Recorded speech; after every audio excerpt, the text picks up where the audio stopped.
Chapter 11 Political Turmoil. The king sat on his throne, his face a mask of grief and fury. The crown prince, his beloved son, was dead, poisoned by the followers of an unorthodox god. He had ordered a thorough investigation into the matter, but so far, they had come up empty-handed. Duke Charles, his younger brother, was suspected of colluding with the cult. Charles's whereabouts during the time of the poisoning were unknown, and several of his servants had been seen with known cult members. The room was filled with tension as the king sat on his throne, flanked by his advisors. In front of him stood Duke Charles, his younger brother, accused of colluding with the cult responsible for the death of the crown prince. "Brother, I demand you explain yourself." His voice was shaky with anger and grief. Duke Charles remained calm as he spoke. "Your Majesty, I swear on my honor that I had no part in the prince's death or any dealings with this so-called cult." He turned to Shadow, his trusted advisor. "Shadow, what evidence do we have against the Duke?" Shadow hesitated before answering. "Your Majesty, we received a report from our informant that they spotted the Duke with the cult members on several occasions." The Duke's face remained stoic as he responded, "I have many business dealings, and it's possible that I may have encountered them, but I assure you I was not in any way related to the prince's death." Despite their best efforts, the investigation turned up no concrete evidence against Duke Charles. The king was beside himself with rage and frustration. He slammed his fist on the armrest of his throne and suddenly slumped forward, unconscious. His advisors rushed to his side, calling for the court physician. After a few tense moments, the king regained consciousness, but it was clear that his old age was catching up to him and the multiple life-extending potions and items he had taken before were now ineffective. The Duke, who had been standing silently, bowed respectfully before the Emperor and left the throne room, his name cleared but his reputation tarnished. Shadow remained behind, deep in thought, trying to find a way to uncover the truth behind the prince's death. As the king's health continued to decline, the political landscape of the empire became increasingly unstable, with factions competing for power and influence. And in the dark, the cult responsible for the prince's death continued to operate, their true motivations and goals unknown. The news of the crown prince's death spread through the kingdom like wildfire, causing uncertainty and fear to grip the hearts of the people. For the nobles, it meant the start of a new and uncertain era. As the process to choose the next heir continued for several weeks, the nobles reacted differently. Some greedy nobles, who were easily swayed by money, began to plot and scheme to align themselves with the most likely candidate. Others, the prideful noble who thought they were the decisive decision-makers as to who should be the heir, became more vocal in their opinions. The majority of the nobles, however, chose to wait and see, carefully watching. They knew that choosing the wrong heir could lead to a civil war, and they were not willing to risk their lives or their fortunes. The nobles considered various unique characteristics and traits of the siblings to make their decision. Some favored the older prince, who was known for his wisdom and diplomatic skills. Others preferred the younger princess, who was beloved by the people and had shown great promise in her studies. As the weeks went by, some nobles began to choose a new heir to support, based on the information they had gathered. They communicated their support for the chosen heir in a more informal and behind-the-scenes manner, careful not to reveal their hand too soon. On the other hand, leaders of the neighboring kingdom convened in the Grand Hall to discuss the political turmoil in the Fairy Kingdom. The advisors and ministers discussed the potential benefits and consequences of intervening in the conflict. One advisor argued that intervening in the Fairy Kingdom would strengthen the neighboring kingdom's position in the region and create opportunities for trade and expansion. However, another minister cautioned that intervening could lead to an unnecessary war and that the Fairy Kingdom could potentially become a liability. As the discussion continued, it became clear that there was no clear consensus on what action to take. The majority of advisors and ministers suggested a wait-and-see approach, monitoring the situation in the Fairy Kingdom closely before making any decisions. The leader of the neighboring kingdom ultimately agreed with the majority's recommendation and decided to adopt a wait-and-see attitude. The kingdom would continue to observe the situation in the Fairy Kingdom closely and prepare for any potential developments that could impact their own interests. The meeting concluded with the leaders acknowledging the potential risks of intervention and the need for careful consideration of their options. Maximus sat in his chamber, surrounded by stacks of letters from various nobles soliciting his support in their faction. Each letter was sealed with the sigil of the sender, and each carried an enticing offer for Maximus to join their side in the political conflict that had been raging across the empire. Promises of land, titles, and wealth had all been promised in exchange for his allegiance. Maximus had never been one to make hasty decisions, and he took the time to read through each letter carefully, weighing the benefits and risks of joining each faction. He also received envoys from some of the nobles, who made their pitch in person, hoping to sway him to their cause. Despite their persuasive words, Maximus remained unswayed. He knew that joining a faction now would not do him any good. Besides, wealth meant nothing to him, as his system could generate 40 gold coins a day, which could feed a huge family for a lifetime. As for land, his property was larger than the imperial city, despite being barren. In terms of title, it would be useless, as he would become a lackey in the end, even if the one he supported won. However, Maximus knew that staying neutral would not be without its challenges.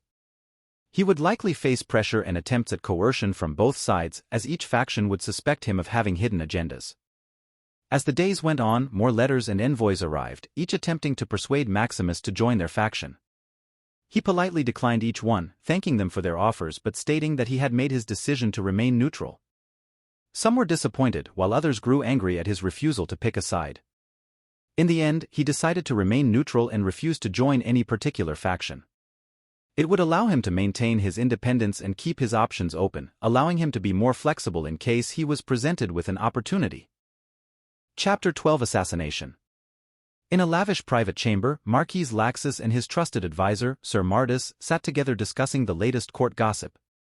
They had heard whispers about Count Maximus, a lowly mage who turned part of his barren territory into fertile fields. The Marquis was intrigued but skeptical. "Do you think this is possible, Martus? How could a weak mage do something that powerful?" Martus scratched his chin thoughtfully. "It is hard to say, my lord. But if the rumors are true, then this is certainly something we should investigate." Laxus nodded in agreement. "We cannot let such power go unchecked. I want you to find out everything you can about Count Maximus and how he does what he does." Martus bowed his head respectfully. "Of course, my lord. Should I make inquiries among our people or seek outside help?" The Marquis considered for a moment before answering. "I don't want to risk anyone in our court being responsible for this. Seek outside help and be discreet." Martus nodded solemnly. "As you wish, my lord. I will begin my investigation immediately." After several days, it was confirmed that the once barren land had indeed become arable. However, how it is accomplished remains a mystery. Excited by the news, the Marquis Laxus hastily summoned his trusted aide, Martus, to his private chamber and ordered him to hire an assassin to capture Maximus. Several days later, Martus informed the Marquis that he had successfully hired an assassin named Lucas, a notorious peak Tier 3 Earth Knight that is skilled in assassination techniques. As the Marquis Laxus eagerly awaited news of Maximus' capture, his mind was consumed with the potential benefits that could come from possessing the power to transform barren land into fertile fields. Restlessly pacing in his chambers, Laxus constantly asked his aides for any news or updates from the hired assassin. He believed that only he was capable of possessing that knowledge and power to change the world. Lucas, the hired assassin of Marquis Laxus, had finally infiltrated Moonshadow City. As he walked down the busy streets, he was taken aback by the liveliness of the city. The markets were bustling with people and the stalls were lined with fresh fruits, vegetables, and meats. Lucas couldn't resist the mouth-watering aromas and decided to buy some food to blend in with the locals. As he munched on some roasted meat, he carefully observed his surroundings, gathering information about his target. He had learned that Count Maximus was a young mage who had recently become a count due to the death of his father. According to the news, he knew his target only had the strength of apprentice magician years ago. Even if his strength grew, he can only be an official mage at most. Lucas walked down the streets, taking in the sights and sounds of the city, but he was always on guard. He knew that he couldn't afford to let his guard down, not even for a moment. After all, he was a stranger in a foreign land, and the people of the city were wary of outsiders. As he ate, Lucas made his way toward the Count's castle, hoping to gather more information. He was surprised to find that the castle was heavily guarded, and getting past the guards would be no easy feat. He watched from a distance, observing the movements of the guards, hoping to find a weakness that he could exploit. As the day turned into night, Lucas realized that going into the castle was difficult and would cause a commotion, which he didn't like. He could only bide his time waiting for the best chance to capture his target. Maximus sat in his secret room, watching the various screens displaying the city under his protection. The whole city was full of magical sensors that completed an array that can detect and analyze any suspicious activity within the city. Guardian's Eye Array, Tier 0. This array creates a network of magical sensors throughout the city, granting the ability to detect any unauthorized or suspicious magical activity and can detect up to Tier 3 magic activity. Price 700. The is a more advanced formation array that can both defend and attack. Unfortunately, it's too expensive. As he observed the screens, he noticed a flashing red signal indicating the presence of a suspicious individual who had entered the city. Intrigued, he directed his attention to locate the source of the alert and identified a distinct magic signature that stood out from the others. In this city, individuals, whether powerful or not, typically displayed their magic signatures in the open. However, this man's magic signature appeared unusually concentrated, as if he intended to blend in with ordinary people and conceal his true identity. He watched as the screens followed the stranger's movements, observing as he bought food from street vendors, walking throughout the city as if surveying.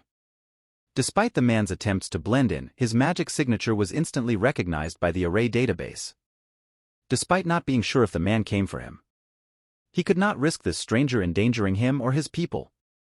Maximus reached for a crystal-like device and spoke to Edwin, the head guard. Crystal Resonator, Tier 0. A crystal device designed for communication. By channeling magical energy through it, users can transmit their voices through a short distance with other resonators. Price 60. Lure him to the location, he said, his voice steady and emotionless. As he gave the information about the other party, the guards understood the gravity of his command and went out to find the stranger. Lucas, the assassin, had no idea that he had already been exposed, but Maximus knew that it was only a matter of time before he became suspicious. As he plans for the next action, Maximus felt a sense of excitement. The assassin Lucas had been wandering the streets of the city for days, gathering information about his target. He had been surprised by the liveliness of the city, with people bustling around and food stalls lining the streets.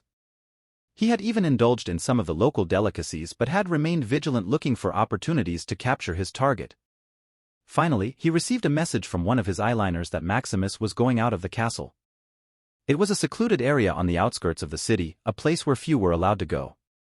Lucas made his way there, taking care to remain hidden and undetected. As he approached the location, he noticed that it was guarded by several of Maximus' men. Lucas knew that this would be a tricky situation, but he was confident in his skills. He waited until nightfall, then made his move. He silently knocked out the guards one by one, moving quickly and quietly. As he made his way closer to the building, he could see Maximus through a corner, walking leisurely and seemingly unaware of his presence. Lucas prepared himself to strike, drawing his weapon and stepping forward. But as he moved, something strange happened. He stumbled, his movements becoming sluggish and uncoordinated. He felt weak, as though his body was no longer responding to his commands. He tried to fight it, but it was too late. Lucas fell to the ground, completely paralyzed. Paralysis Pulse Array, Tier 2. This array emits a focused pulse of magical energy within a 2-meter radius, causing paralysis up to Tier 3 being. Price 5,000. Anyone caught within its range is immobilized for a short duration, rendering them unable to move or react. Maximus approached him calmly, a smug smile appeared on his face. "You thought you could take me down?" he asked, his voice dripping with arrogance. Lucas tried to speak, but he couldn't even move his mouth. He was completely at Maximus' mercy. With a flick of his wrist, Maximus released the small magic formations that had been controlling Lucas. The assassin gasped for air, his body once again under his control. Maximus then again switched the formation on. Lucas lay on the ground, unable to move or speak, while Maximus played with the formation as if testing its effectiveness. Satisfied with the effects of the formation he bought, he finally turned his attention towards this stranger. After an hour of torture finding no information about the mastermind behind the scene, Maximus grew impatient as he finally ended the life of this unknown assassin. Lucas felt his life slipping away. He knew that he was dying, but he couldn't even muster the strength to fight. In the end, Lucas was just another casualty of Maximus' growing influence. He had underestimated the one he thought was a lowly mage and paid the ultimate price.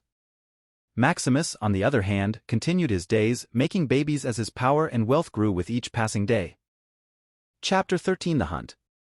Marquis Laxus sat impatiently at his desk, tapping his fingers on the wooden surface. It has been weeks since he heard any news from Lucas, his hired assassin. It was unlike Lucas to not report back, and the silence was making Laxus anxious. What could have happened to Lucas? Did he fail his mission? Or was he captured by Maximus' men?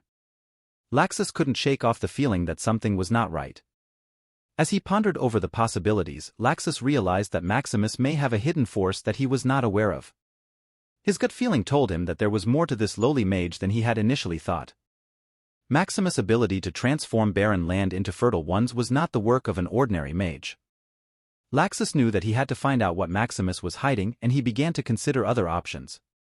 Perhaps he could send in more spies or hire another assassin.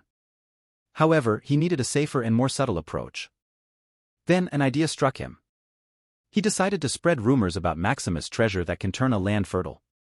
Marquis knew that news travels fast in the kingdom, and he hoped that someone would take the bait and come forward to investigate. This way, Laxus could see what trump cards Maximus had hidden up his sleeve. Marquis quickly dispatched his most trusted messenger to spread the word. The messenger was instructed to visit local taverns and markets and spread the news. The messenger was warned to be discreet and not attract any attention to himself. Days passed and the Marquis received no news of any progress. He grew more impatient and frustrated by the day. Laxus wondered if anyone had taken the bait or if the messenger had failed to deliver the message. Just when he was about to give up hope, a report arrived. One of Laxus' spies had overheard a conversation in a tavern about Maximus' treasure. The spy reported that a group of mercenaries were hired by someone to investigate and see if the rumors were true. Laxus was ecstatic. Days turned into weeks and Laxus received no further news. He began to worry that the noble's hired mercenary had failed, or worse, had been caught by Maximus' men. He couldn't shake off the feeling that something was not right. Back in his castle, Laxus couldn't help but frown. He now knew what Maximus was hiding was bigger than he imagined. Maximus sat in his study, poring over a stack of parchments and maps. His attention was suddenly interrupted by the sound of his door creaking open. He looked up to see his trusted advisor, Gerald, entering the room. "My lord, the monitoring system you established has been frequently ringing alarms as spies and assassins have been entering the city, and rumors have been spreading about a treasure in your possession capable of transforming barren land into fertile fields," reported Gerald, his face reflecting his concern. Maximus let out a deep sigh. The word about a treasure, which was actually just the crystal boom he bought for 10 gold points, had evidently spread farther than he had anticipated. "Thank you for the reminder, Gerald. I'll take care of it," Maximus said, trying to keep the frustration out of his voice. Maximus became increasingly annoyed with the constant stream of interruptions. He had worked hard to create a life of leisure and success for himself, and he wasn't about to let a bunch of hired killers ruin it for him. He spent less time with his wife and more time out and about, trying to catch the assassins before they could even get close to him. As the days went by, Maximus became more and more exasperated with the predicament he found himself in. One day he summoned Phantom, the leader of the spy group he created called the Phantom Group, and presented a plan to uncover the source of the rumors. The Phantom Group spent several days investigating and analyzing information, and eventually they discovered that the rumors had originated from the nearby Marquis Laxus. Marquis Laxus believed that he was being clever by spreading rumors about Maximus' supposed treasure. He had hoped to expose any hidden trump cards that Maximus may have possessed. Unfortunately for him, his plan had backfired tremendously. When Maximus discovered that Marquis Laxus was the culprit behind the rumors, he was infuriated. In the past week, he had been dealing with the consequences of Laxus' actions, which had significantly impacted his good business. Maximus thought with cold eyes. "You thought you could outsmart me, but you were wrong. Now, you will pay the price for your arrogance." Maximus had always been a man of foresight. Before the war had started, he started forming a group of assassins and spies. He knew that his power and wealth would inevitably attract enemies. He didn't expect it to be useful now. In the ongoing war about the magic crystal mine, Maximus's group of assassins and spies had been slowly growing, spreading throughout the empire. Although their number was small, consisting of just over 100 members, they were highly trained and equipped with useful alchemy and mechanical items. Maximus spared no expense in ensuring that they were well equipped to carry out their tasks. The group was divided into two factions: the assassins, who were responsible for eliminating threats to Maximus, and the spies, who gathered intelligence on potential threats and kept a watchful eye on the empire. Despite their small number, Maximus's group of assassins and spies was highly effective. They were able to infiltrate even the most heavily guarded of castles and take out their targets with ease. Maximus made sure that his group operated in secrecy, so no one knew about their existence except himself. Maximus had been very careful in selecting his group of assassins and spies. He handpicked each member, making sure that they were loyal to him and his cause. As the group grew in numbers and strength, they started spreading throughout the empire, keeping an eye on all potential threats.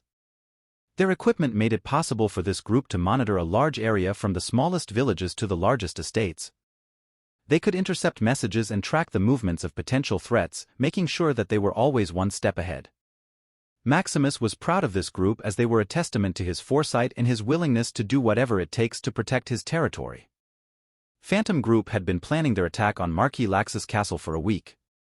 They had studied the layout of the castle, analyzed the habits of the guards, and developed a strategy that was sure to succeed. The day of the attack finally arrived, and the assassins moved smoothly and quietly through the castle, completely undetected.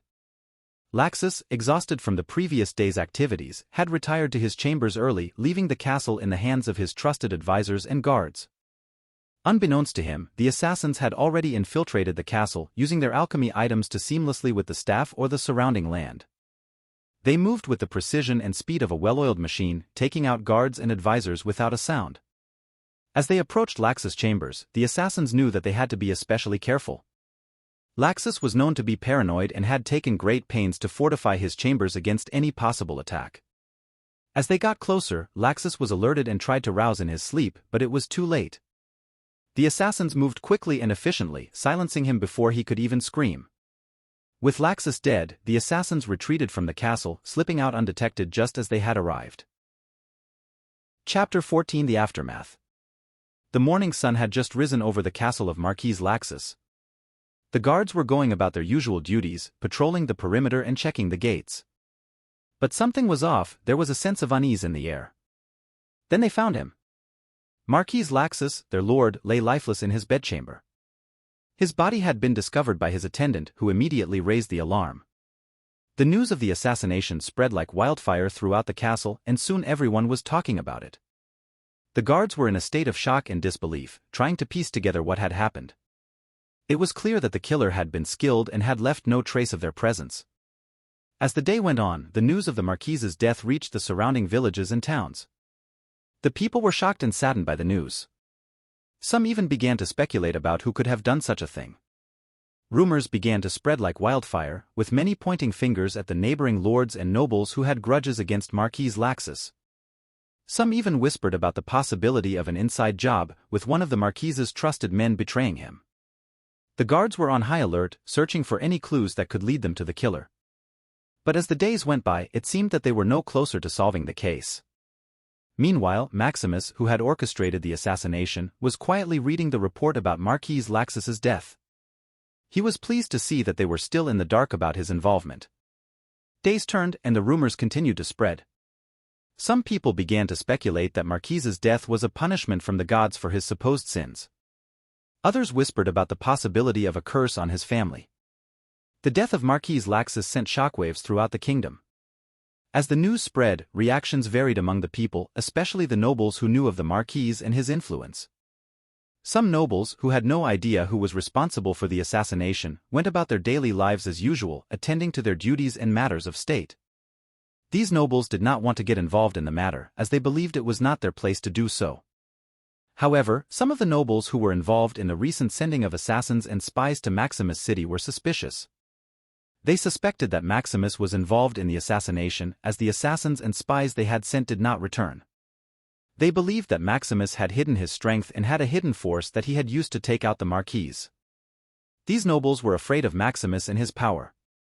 They feared that he could use the same tactics against them if they crossed him. They were also concerned about the impact of the Marquis's death on their positions in the empire. The Marquis had been a powerful ally for some of them, and they were worried that they would lose their influence without him. As the days went by, tensions rose among the nobles. Some openly accused Maximus of being responsible for the assassination, while others kept their suspicions to themselves. The authorities investigated the matter, but no concrete evidence was found that pointed toward Maximus. As the weeks passed, the investigation into Marquis's death continued, but no one was ever officially charged with the crime. The nobles who had suspected Maximus eventually let go of their suspicions and moved on with their lives.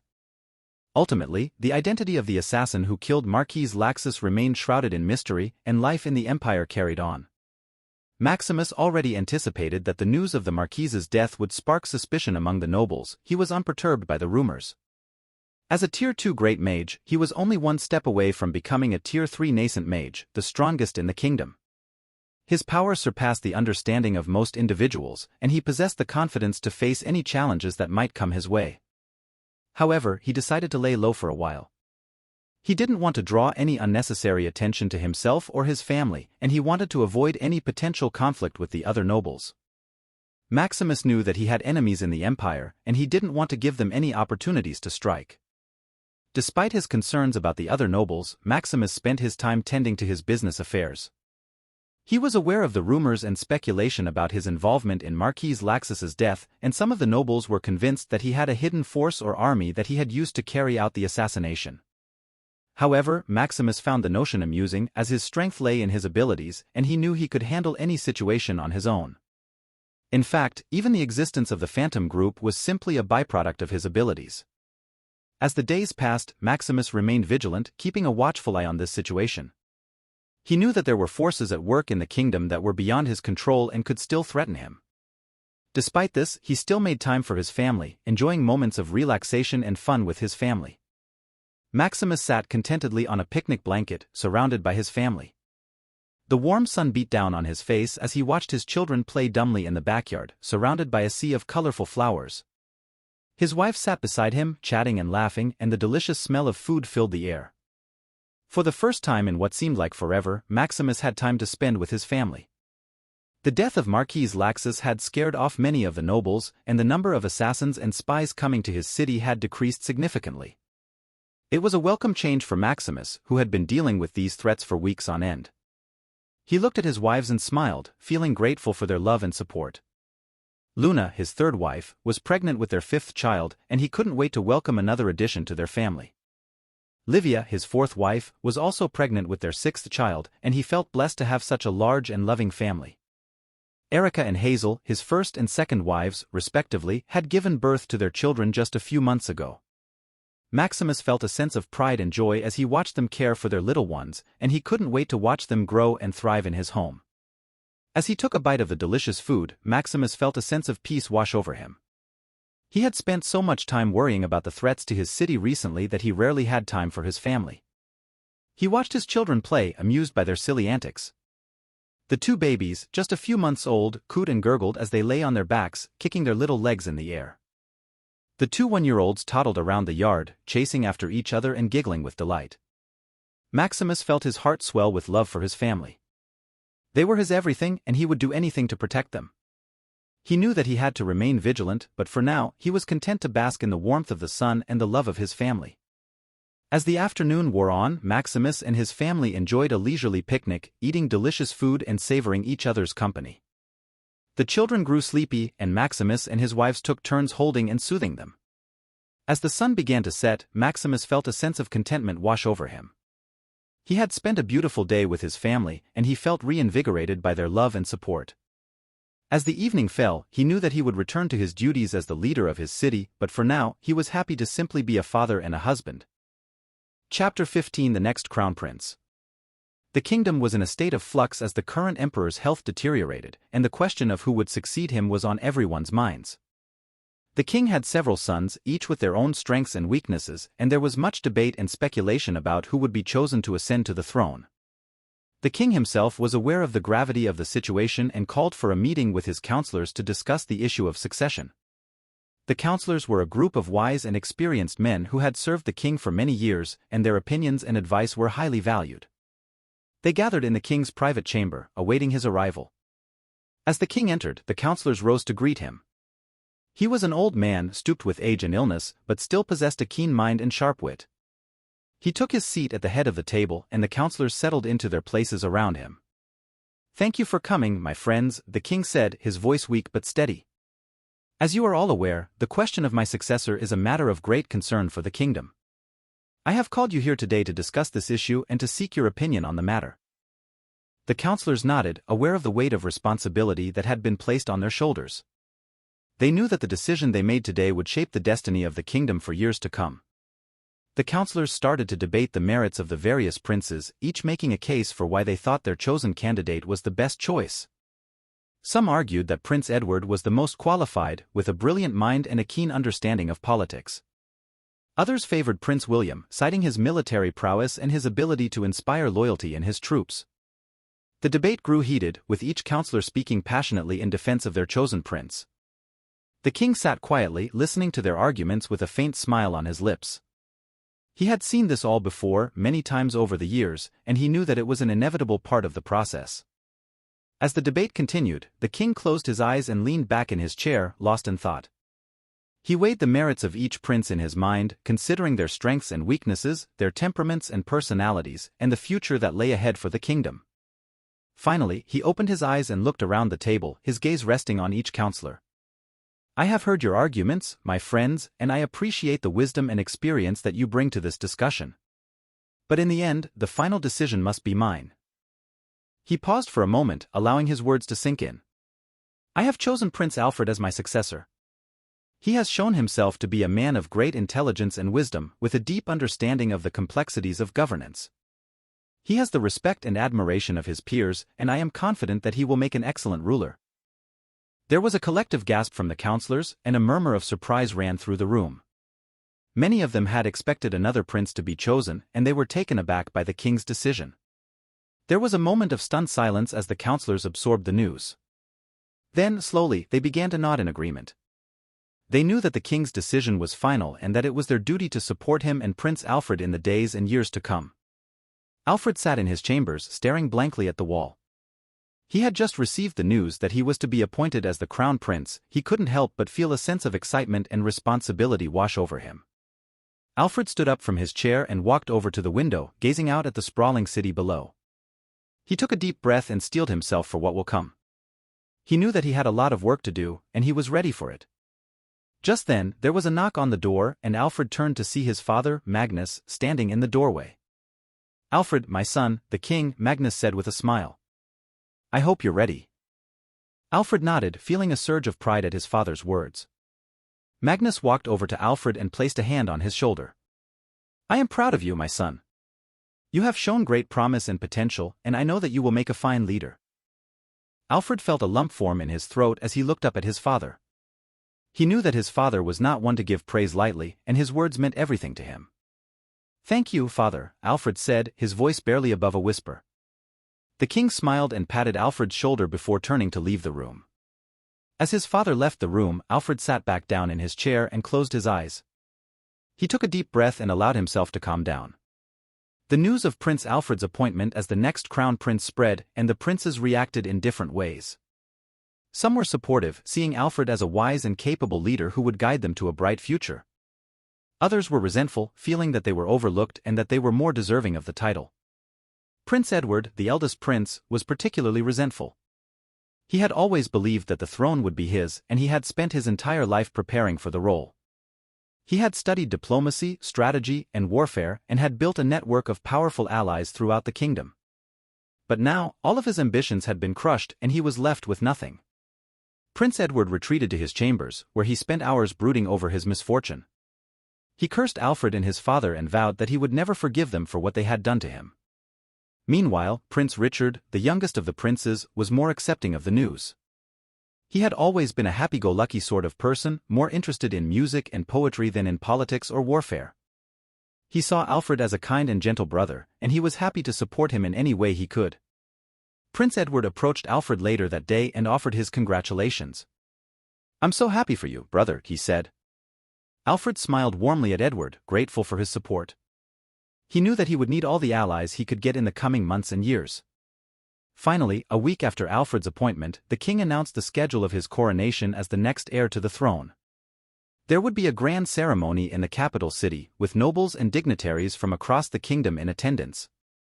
The preparations for the coronation began, and the kingdom buzzed with anticipation. Maximus had received an invitation to attend the coronation of the new crown prince. He had thought for a while before finally deciding to attend the event. The news of the appointment of the new crown prince had caught his attention, and he wanted to see for himself what this new heir was capable of. Maximus arrived at the palace early on the day of the coronation. As he entered the palace gates, he was immediately struck by the grandeur of the event. The palace was adorned with beautiful decorations, and the air was filled with the sounds of music and the excited chatter of the guests. As he made his way to the grand hall, Maximus noticed the different reactions of the nobles in attendance.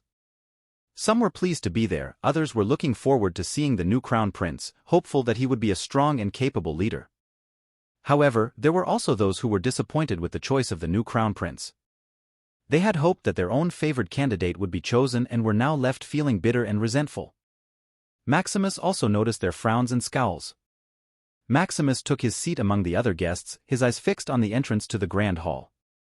Finally, the doors opened and the new crown prince entered the hall. Maximus was impressed by the new crown prince's demeanor. He was young, but he carried himself with confidence and poise that belied his age. He wore a regal outfit that glittered in the light, and his face was set with determination. Alfred felt overwhelmed with emotion as he stepped onto the balcony to greet his subjects. The cheers grew louder as he raised his hand to signal for silence. He gave a brief speech, thanking the people for their support and promising to do his best. However, not everyone was pleased with Alfred's appointment. The other princes, who had hoped to be named the crown prince, were resentful and jealous. They watched from the crowd with scowls, unwilling to show their displeasure. The festivities lasted well into the night, with music, dancing, and feasting. Alfred could not help but feel humbled by the outpouring of love and support from his people. In the end, the coronation of Prince Alfred marked the beginning of a new era in the kingdom's history.